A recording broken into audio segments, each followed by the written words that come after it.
Hi guys! Welcome back sa aking channel. For today's vlog po, magluluto po tayo ng crispy pork belly. Kailangan na natin ng tubig, laurel, paminta, asin, sibuyas at bawang. Pakukuluin po muna natin siya para lumambot.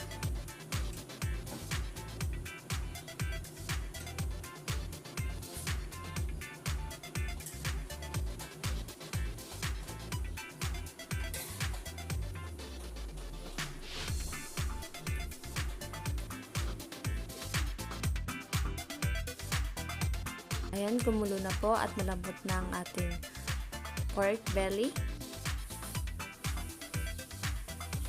At nilagyan ko ng asin, paminta.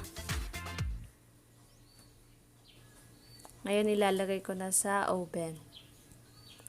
Lalagay ko sa oven for 355 degrees for 45 minutes. Dahil luto na siya, madali na tong maluto, papakrispihin na lang natin siya.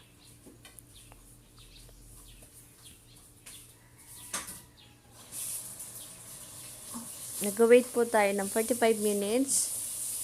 And then, okay na ang ating crispy belly.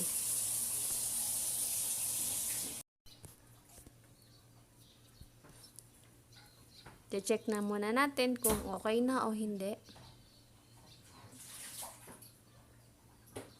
Medyo hindi pa. Kailangan natin pa crispy.